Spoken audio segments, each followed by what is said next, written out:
S tractor installation. नए tractor की installation delivery होने के बाद 1 सप्ताह के अंदर किया जाना चाहिए। इंस्टॉलर को इंस्टॉलेशन के लिए जाते वक्त पूरी तैयारी के साथ जाना चाहिए और वह यह सुनिश्चित कर ले कि निम्नलिखित चीज़ें साथ में रहें, जैसे tool kit, measuring tape, installation card एवं टायर प्रेशर गेज इत्यादि।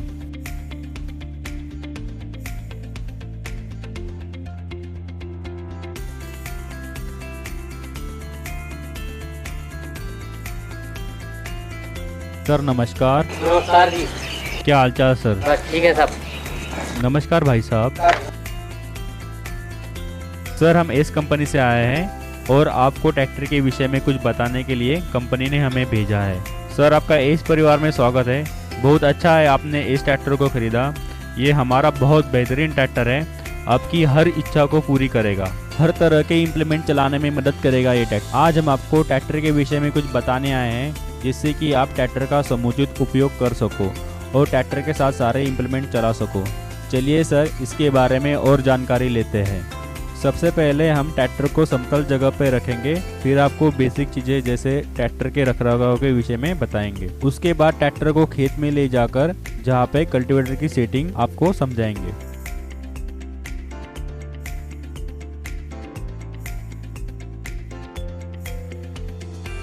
सर हम आपको अभी ट्रैक्टर के विषय में बताएंगे। ट्रैक्टर के बम्पर से लेकर ड्रॉबार तक सभी चीज़ों के बारे में आपको जानकारी देंगे। सबसे पहले हम बताएंगे आपको ट्रैक्टर का नंबर प्लेट, कहाँ कहाँ नंबर होता है, इसको बोलते हैं नंबर प्लेट। इसमें सारे नंबर एक जगह है। यह है चेसिस नंबर। यहाँ पे इंजन नंबर रहता है। इसी प्रकार टायर नंबर को भी देख लेते हैं। यह टायर नंबर है, टायर नंबर यहाँ मिलेगा। ट्रैक्टर पे हमेशा बाई साइड से ही चढ़ना चाहिए और बाई तरफ से ही उतरना चाहिए, इससे सेफ्टी रहता है। और ट्रैक्टर चलाते समय हमेशा टाइट कपड़े पहने, ढीले कपड़े ना पहने, क्योंकि ढीले कपड़े ट्रैक्टर चलाते समय फंस सकते हैं। हमारी कंपनी बम्पर लगा के देती है। ये 2 काम करता है। एक तो ये वजन ट्रैक्टर को फ्रंट लिफ्टिंग होने से बचाता है, दूसरा कोई हीट करे या टक्कर मारे तो नुकसान होने से बचाता है। बम्पर में 2 जगह वेट दिए हैं और ये वेट आप आवश्यकता अनुसार बढ़ा भी सकते हो और घटा भी सकते हो। यह है फ्रंट ईच। ये आपको ट्रैक्टर को बाहर निकालने के लिए काम आएगा। ये आपको कई बार कीचड़ में ट्रैक्टर को निकालना हो तो उस टाइम कुछ लोग एक्सल में ज्वाइन कर देते हैं, जो कि गलत है। उससे ट्रैक्टर का नुकसान होता है। तो आप यहाँ पे ट्रैक्टर को लगाकर प्रॉपर बैलेंस बनाकर ट्रैक्टर को खींच सकते हो। हमारे ट्रैक्टर में जो बोनट लॉक है वो सबको दिखता नहीं है, वो हिडन लॉक है। यह एक सेफ्टी है कि कोई अनजान आदमी बोनट को खोलना चाहे तो वो नहीं खोल सकता। चलिए सर इसे देखते हैं। यह लीवर है, इस लीवर को खींचकर आप बोनट को आसानी से खोल सकते हो। बोनट के लॉक को ग्रीसिंग करते रहना है। ट्रैक्टर की बैटरी की सुरक्षा और नियमित जांच बहुत जरूरी है। बैटरी को ब्रश से साफ करें और जमा मिट्टी को कपड़े से साफ करें। ध्यान रहे बैटरी को दोनों टर्मिनल्स यानी पॉजिटिव और नेगेटिव दोनों ही साफ करें। इस पर जंग न लगे, इसलिए पेट्रोलियम जेली का इस्तेमाल करें। बैटरी का इलेक्ट्रोलाइट लेवल मिनिमम और मैक्सिमम के बीच होना चाहिए। बैटरी को हमेशा टेबल चार्ज पे ही लगाना चाहिए। यह है एयर क्लीनर। जिस तरह से हमारा नाक काम करता है उसी तरह यह काम करता है। यह वातावरण से हवा छानकर शुद्ध हवा इंजन को देता है। इसके अंदर 2 फिल्टर है और सेंसर भी लगा है। जैसे कि फिल्टर चोक होगा तब ये सेंसर डैशबोर्ड पर इंडिकेशन देगा और बीप आवाज़ भी करेगा। ऐसे ऑपरेटर को पता चल जाएगा कि फिल्टर चौक हो गया है।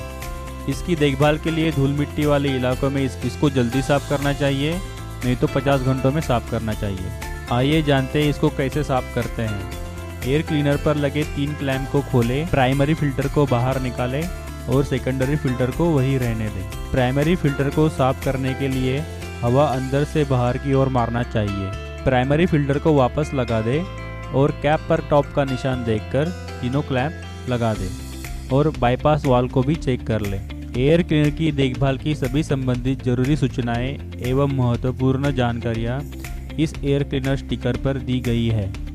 एयर इनटेक सिस्टम के होस पाइप की क्लैंप को चेक करें। आइए अब लुब्रिकेशन सिस्टम की जानकारी लेते हैं। इंजन ऑयल यहाँ से डाला जाता है और यह ब्रीदर पाइप है, यह मुड़ी हुई नहीं होनी चाहिए। इंजन की डिबस्टिक निकालें और तेल का स्तर मापें। तेल हमेशा मिनिमम और मैक्सिमम के बीच होना चाहिए। आइए अब कूलिंग सिस्टम की जानकारी लेते हैं। यह है रेडिएटर। रेडिएटर को ज़रूरत पड़ने पर कंप्रेस एयर से साफ करें। हवा को रेडिएटर के पीछे से मारें ताकि धूल मिट्टी आगे से निकल जाए। रेडिएटर फिन्स को कभी भी कपड़े से साफ न करें, इससे फिन्स डैमेज हो सकती है। इसे हमेशा ब्रश से साफ करें। यह है रेडिएटर कैप, जिसमें 2 रिंग होती है। यह कूलिंग सिस्टम में दबाव बनाए रखता है। गलती से भी रेडिएटर कैप को हटाकर ट्रैक्टर कभी न चलाएं। रेडिएटर कैप नहीं लगाने से आपको कूलेंट बार बार डालना पड़ेगा और इसकी वजह से कूलेंट सिस्टम में प्रेशर नहीं बन पाता है, इसलिए रेडिएटर कैप लगाना ज़रूरी है। रेडिएटर कैप को लगा दें। इंजन गर्म होने पर रेडिएटर कैप कभी न खोलें, यह हानिकारक है। यह है रिकवरी बोतल। रेडिएटर में बार बार पानी भरना ना पड़े, इसलिए कूलेंट के लिए रिकवरी बोतल दी गई है। इस बोतल में अधिकतम और न्यूनतम 2 निशान हैं। कूलेंट को हमेशा इन 2 निशानों के बीच में ही रखना चाहिए। याद रखें, सादा पानी या गंदा पानी रेडिएटर के अंदर नुकसान पहुंचाता है। यह है fuel tank cap. Fuel tank पर भी एक नंबर होता है और चाबी पर भी एक नंबर होता है, तो दोनों नंबर सेम होने चाहिए। डीजल टैंक के कैप पर हवा जाने के लिए छेद दिए गए हैं। किसी भी हालत में डीजल टैंक पर कोई कपड़ा या प्लास्टिक न रखें, ताकि हवा के दबाव में रुकावट पैदा न हो। अपना काम खत्म करके शाम के वक्त ही डीजल भरवाएं, जिससे डीजल टैंक में पानी बनने की संभावना कम हो जाती है और डीजल पंप की उम्र बढ़ जाती है। यह फ्यूल कॉक है। ये कॉक शाम को काम होने के बाद बंद कर दे। जब काम करने जाओ तो इसे चालू कर दे। इससे अगर कहीं से लीकेज होगा तो फ्यूल बर्बाद नहीं होगा। यह है वाटर सेपरेटर। यह डीजल में से वाटर को अलग कर देता है। यह लाल रिंग अगर ऊपर चली जाए तो इस ड्रेन प्लग को खोलकर वाटर ड्रेन करें जब तक कि लाल रिंग नीचे ना आ जाए। यह है फीड पंप। कई बार फ्यूल सिस्टम में हवा जाने से ट्रैक्टर स्टार्ट नहीं होता, तो इस पंप की सहायता से आप हवा निकाल सकते हो। इसके बाद ये प्राइमरी फिल्टर में जाता है, फिर सेकेंडरी फिल्टर में जाता है, फिर पंप में जाता है, फिर उसके बाद नोजल में जाता है। जो बचा हुआ फ्यूल है वो टैंक में रिटर्न चला जाता है। यह है पावर स्टीयरिंग टैंक। टैंक में ऑयल मिनिमम और मैक्सिमम के निशान के बीच में होना चाहिए। यह है फ्रंट एक्सल। इस टाई रॉड की नट को कंपनी द्वारा दिए गए टूल किट से चेक करें। यह लूज नहीं होनी चाहिए। मिट्टी में काम करते समय जैसे पेडलिंग आदि में करने के बाद पावर सिलेंडर रॉड को ठीक तरह से साफ करना चाहिए, अन्यथा मिट्टी जमकर सील को डैमेज कर सकती है। पैनर की सहायता से ट्रांसमिशन ऑयल डिबस्टिक निकालें और तेल का स्तर मापें। तेल हमेशा मिनिमम और मैक्सिमम के बीच होना चाहिए। यह है पुल टू स्टॉप लीवर। इस नॉब को बाहर खींचने पर इंजन को डीजल की सप्लाई मिलना बंद हो जाएगी, जिससे इंजन बंद हो जाएगा। इस नॉब को इस जगह लॉक कर देना है और ट्रैक्टर स्टार्ट करने से पहले इस नॉब को अंदर कर देना है। यह है स्टार्टर स्विच। घड़ी की दिशा में चाबी घुमाने से इलेक्ट्रिक सिस्टम ऑन हो जाता है। स्प्रिंग फोर्स पर चाबी आगे घुमाने से इंजन चलने लगता है। इंजन स्टार्ट होते ही स्टार्टर चाबी को छोड़ दे। आइए अभी ट्रैक्टर के कंट्रोल्स के बारे में जानकारी लेते हैं। सबसे पहले गियर न्यूट्रल कर ले, उसके बाद इग्निशन की सहायता से ट्रैक्टर को स्टार्ट करें। ट्रैक्टर को स्टार्ट करने के बाद सबसे पहले इंस्ट्रूमेंट क्लस्टर की जांच करें। यह है आवर मीटर। ये घंटों में इंजन को चलने को रिकॉर्ड करता है, जिससे सर्विस मेंटेनेंस में मदद मिलती है। यह है oil pressure gauge. Tractor start होने पर नीडल ग्रीन जोन में होनी चाहिए। अगर नहीं है तो इंजन ऑयल लेवल और इलेक्ट्रिकल कनेक्शन चेक करें। यह है फ्यूल लेवल गेज। नीडल हमेशा ग्रीन जोन में होनी चाहिए। यह नीडल बताती है कि टैंक में डीजल लगभग कितना है। जब भी सुई रेड जोन में जाए टैंक में डीजल भर ले। यह है आरपीएम मीटर। यह नीडल इंजन की गति की आरपीएम दर्शाती है। यह है वाटर टेम्परेचर गेज। यह नीडल इंजन के कूलेंट का तापमान बताती है। यह नीडल ग्रीन जोन में रहनी चाहिए। अगर नीडल रेड जोन में पहुंचती है तो लोड को हटाए तथा इसे लो आइडियल पर 1 से 2 मिनट के लिए चलाए, फिर इंजन को बंद कर दे। इसे ठंडा होने दे। फिर समस्या का कारण का पता लगाएं। यह है बैटरी चार्ज इंडिकेटर। यह नीडल ग्रीन जोन में होनी चाहिए। अगर ये रेड जोन में होती है तो बैटरी को चार्ज करें। एयर क्लीनर चौक हो जाने पर क्लॉक इंडिकेटर चमकेगा और बीप आवाज आएगी। ट्रैक्टर स्टार्ट होने के बाद चार्ज इंडिकेटर लाइट बंद होनी चाहिए। यदि लाइट ऑफ न हो तो फैन बिल की टेंशन चेक करें। यह है प्लाऊ लैंप, इसे आप यहाँ से ऑन ऑफ कर सकते हो। यह है हॉर्न पुश बटन, इस बटन को दबाकर हॉर्न बजाया जाता है। यह है साइड इंडिकेटर स्विच। ये स्विच बाएं तथा दाएं ओर के इंडिकेटर को संचालित करता है, जिससे अन्य गाड़ी चलाने वाले को सिग्नल देने में मदद मिलती है। यह है हजार्ड स्विच। आपात स्थिति में यह ट्रैक्टर के बंद पड़ जाने पर आगे तथा पीछे के साइड इंडिकेटर लैंप संचालित करने के लिए इसे दबाएं। यह है रोटरी स्विच। पहली अवस्था में सभी लाइटें ऑन हो जाएगी, दूसरी अवस्था में लो बीम ऑन होगा, तीसरी अवस्था में हाई बीम ऑन होगा। यह है ब्रेक पेडल। ट्रैक्टर में LH और RH दो अलग अलग ब्रेक पेडल हैं, जिनका इस्तेमाल खेत में औजार के साथ ट्रैक्टर को दाएं या बाएं ओर मोड़ने के लिए किया जाता है। परंतु ध्यान रहे, सड़क पर चलाते समय हमेशा दोनों पैडलों को लॉक करें। हैंड ब्रेक के इस्तेमाल के लिए ब्रेक पैडल को दबाएं, हैंड ब्रेक लॉक को खींचकर लॉक करें। हैंड ब्रेक निकालते समय ब्रेक पैडल को हल्का सा दबाएं और हैंड ब्रेक को फ्री करें। यह है फुट एक्सीलरेटर। ट्रैक्टर को रोड पे चलाते समय इसका इस्तेमाल करें। इस लीवर को हैंड एक्सीलरेटर कहते हैं। खेत में फिक्स RPM पर ट्रैक्टर चलाने के लिए इसका इस्तेमाल करें। यह गियर लीवर है, इसे आवश्यकता अनुसार गियर लगाया जा सकता है। इस ट्रैक्टर में 10 गियर स्पीड मिलती है, 8 फॉरवर्ड और 2 रिवर्स। यह है रेंज लीवर। इस लीवर की मदद से हाई या लो रेंज चुन सकते हो। हाई गियर में 4 फॉरवर्ड और 1 रिवर्स और लो गियर में 4 फॉरवर्ड और 1 रिवर्स, टोटल 10 गियर संभव है। ट्रैक्टर को बंद करने के बाद इस लीवर को हमेशा न्यूट्रल में रखें। यह रिस्पांस वाल्व है, इसका उपयोग ट्रांसपोर्ट लॉक के लिए करते हैं। ट्रांसपोर्ट लॉक चेक करने के लिए सबसे पहले पोजीशन कंट्रोल लीवर से लिफ्ट को ऊपर उठाएं। फिर रिस्पांस वाल्व की सहायता से लिफ्ट को लॉक कर दो। उसके बाद पोजीशन कंट्रोल लीवर को नीचे की तरफ लेके जाएं। इस समय हाइड्रोलिक लिफ्ट लॉक होनी जानी चाहिए। हाइड्रोलिक लिफ्ट को नीचे लाने के लिए रिस्पांस वाल्व को खोल दो।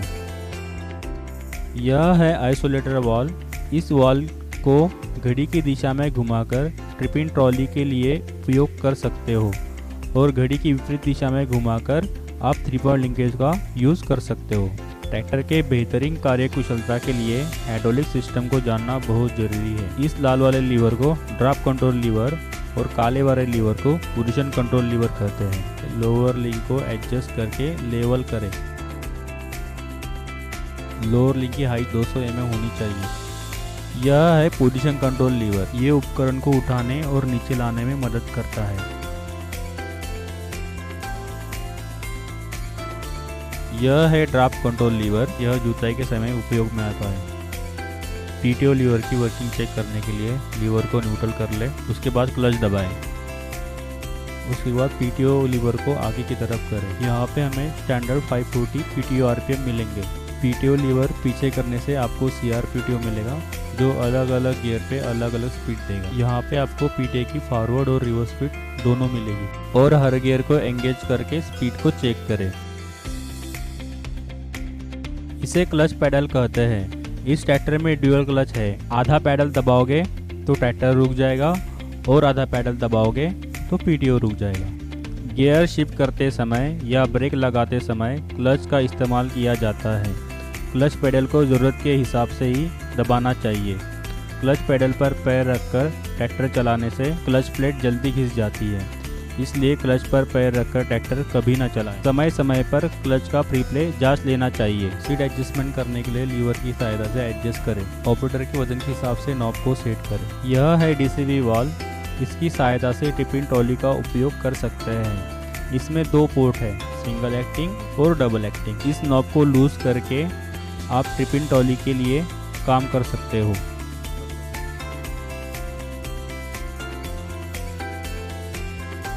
और डबल एक्टिंग करने के लिए नॉब टाइट करके आप MB प्लाऊ चला सकते हो।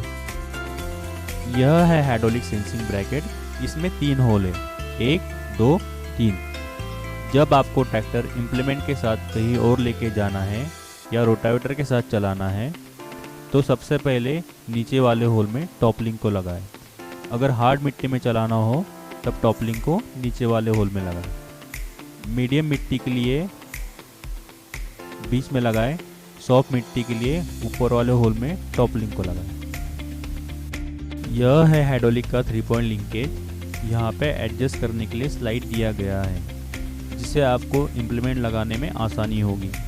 इस जगह ग्रीसिंग निप्पल दिया गया है। इसको हर सर्विस में ग्रीसिंग करना है या ज़रूरत के अनुसार ग्रीसिंग करना है। इस ट्रैक्टर में 21 ग्रीसिंग पॉइंट है। समय समय पर सब जगह ग्रीसिंग करना है।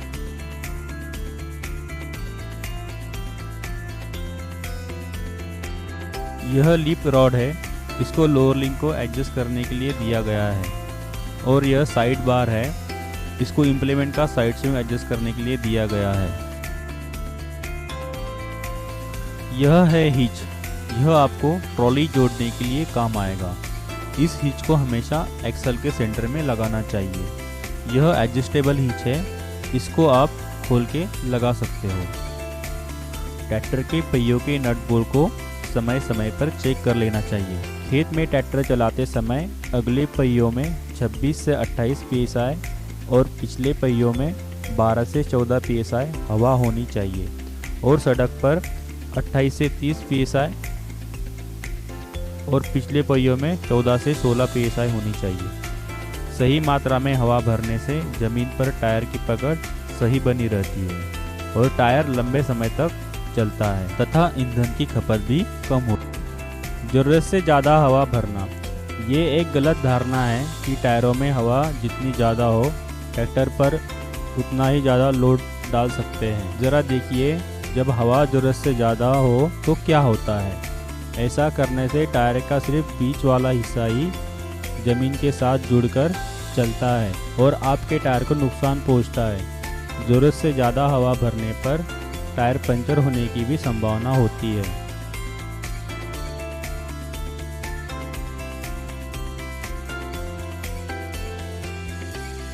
ज़रूरत से कम हवा भरना, जब टायर में हवा का दबाव ज़रूरत से कम होता है तब टायर दोनों तरफ से मुड़ जाता है जिससे ये हिस्सा कमज़ोर हो जाता है और घिस जाता है। अब देखिए, इस तरह टायर के किनारे ज़मीन से ज़्यादा जुड़े हैं। इससे टायर के बाहरी हिस्से भी जल्दी खिंच जाते हैं। अलग अलग एप्लीकेशन में ट्रैक्टर का संतुलन बनाए रखने के लिए ट्रैक्टर के अगले और पिछले पहियों में अतिरिक्त वजन लगाना जरूरी होता है। टायर और ज़मीन की पकड़ मजबूत बनाने के लिए आप पिछले टायरों में 3/4 पानी भर सकते हैं। आइए देखते हैं ब्लास्टिंग किस तरह की जाती है। पिछले पहियों की जगह से ऊपर उठाए, टायर की नली को 12 बजे की पोजीशन में रखे, बॉल निकालें और पानी भरें। पानी भरने के बाद टायर को घुमाएं और नली को 2 बजे की पोजीशन पर ले आए। अतिरिक्त पानी निकाल देने के बाद वॉल लगाकर टायर में नियमानुसार हवा भरें। यह है हाइड्रोलिक फिल्टर। इसको समय समय पर सर्विस शेड्यूल के अनुसार चेंज कराना है। यह है इंजन ऑयल फिल्टर। इसको भी चेंज कराना है। यह स्टार्टर मोटर है और यह अल्टरनेटर है। इसका कोई भी कनेक्शन लूज न रहे, इसका ध्यान रखना है। सर, यह साइलेंसर हीट गार्ड है। यह आपकी सेफ्टी के लिए दिया गया है। गलती से भी हाथ अगर साइलेंसर पर लग गया तो आप बच सको। सर, अभी तक मैंने आपको जो जानकारी दी है वो सब समझ में आ गई आपको? कुछ पूछना चाहते हो आप? ये चाहता हूँ, जैसे सर कपास का खेत है, हाँ। उसकी इसमें हम जैसे पेड़ दबते हैं चलाते में, हाँ। चौड़ाई बढ़ा सकते हैं क्या? बिल्कुल सर, बढ़ा सकते हैं। आइए हम बताते हैं। ये फ्रंट एक्सल के 2 बोर्ड खोलेंगे। दोनों साइड से खोलकर आप ट्रैक विड्थ को बढ़ा सकते हो।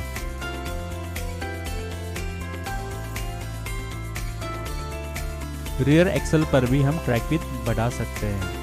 इस डिस्क को बदलकर हम 2-2 इंच दोनों साइड से ट्रैक विड्थ बढ़ा सकते हैं। आगे और पीछे हम इस तरह से ट्रैक विड्थ बढ़ा सकते हैं। ट्रैक्टर पर जगह जगह कुछ जरूरी सूचना दी गई है। इन्हें अवश्य पढ़ें और इन सूचना का पालन करें। आइए सर, अभी ट्रैक्टर को खेत में ले जाकर इम्प्लीमेंट और हाइड्रोलिक सेटिंग के बारे में जानकारी लेते हैं।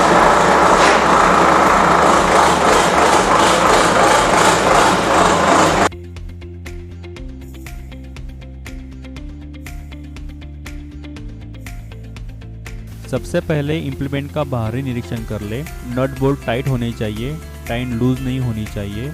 और ट्रैक्टर के लिए इम्प्लीमेंट की टोटल हाइट 42 से 44 इंच होनी चाहिए। अगर यह हाइट सही नहीं है तो ट्रैक्टर पर लोड आएगा और ईंधन की खपत बढ़ जाएगी। उपकरण को सपाट जमीन पर खड़ा रखेंगे तो उसे जोड़ने में आसानी होगी। उपकरण के बीच और सामने ट्रैक्टर को खड़ा करें। उपकरण को 3 पॉइंट लिंकेज से जोड़ें। बाएं ओर से निचले लिंक से उपकरण को जोड़ें और उपकरण को लिंच पिन लगाएं। लिप रॉड को एडजस्ट कर फिर दाएं ओर से निचले लिंक को उपकरण से जोड़ें और लिंच पिन लगाएं।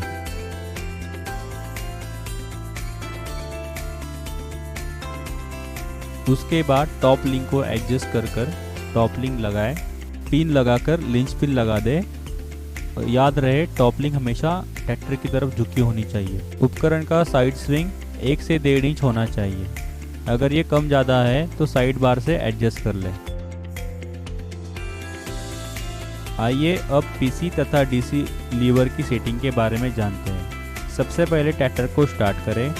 पीसी तथा डीसी लीवर की पूरी तरह नीचे कर दें। हैंड एक्सीलरेटर को 1500 आरपीएम पे सेट करें तथा ट्रैक्टर का L4 या H1 गियर सिलेक्ट करें और ट्रैक्टर को तब तक चलाएं जब तक कि ट्रैक्टर का पिछला पहिया स्लिप होने लगे। ट्रैक्टर को रोककर डीसी लीवर को धीरे से तब तक ऊपर उठाएं जब तक आपको उपकरण पर हल्का सा पहला झटका महसूस हो। तब लीवर को 1 इंच आगे लेकर लॉक करें। उसके बाद पोजीशन लीवर को ऊपर उठाएं जब तक कि इम्प्लीमेंट पर झटका ना लगे। उसके बाद पोजीशन कंट्रोल लीवर को नीचे करके लॉक कर दें। अब आपका ट्रैक्टर खेती का काम करने के लिए औजार के साथ तैयार है। अगर यह हाइड्रोलिक सेटिंग सही नहीं होती है तो इम्प्लीमेंट जमीन में धंसेगा, टायर स्लिप होंगे, इम्प्लीमेंट की टूट फूट हो सकती है और ईंधन की खपत भी बढ़ेगी। उपकरण को ट्रैक्टर से अलग करने के लिए सबसे पहले टॉप लिंक निकालें। उसके बाद दाएं साइड की लोअर लिंक निकालें, फिर बाएं साइड की लोअर लिंक निकालें। सर, हम अभी वारंटी के टर्म्स एंड कंडीशन के बारे में जानते हैं। ट्रैक्टर की वारंटी 2000 घंटे या 2 साल जो भी पहले हो उसमें दी जाती है और OEM जैसे FIP, battery, starter motor, alternator इत्यादि की वारंटी 1 साल की होती है जो कि OEM द्वारा सीधा दी जाती है। वारंटी के लिए आपको निर्धारित समय पर सर्विस करवानी चाहिए जो कि पहली सर्विस 50 घंटों में, उसके बाद हर सर्विस 250 घंटों में करवानी चाहिए। सर, इसमें आपको नो लेबर फ्री सर्विस दी जाती है। इसमें आपका कोई भी लेबर के पैसे देने की जरूरत नहीं है। वारंटी सुनिश्चित करने के लिए आपको हर सर्विस ACE ऑथोराइज्ड डीलर से करवानी होगी। इंस्टॉलेशन के पश्चात इंस्टॉलर व ग्राहक का साथ में फोटो खींचे।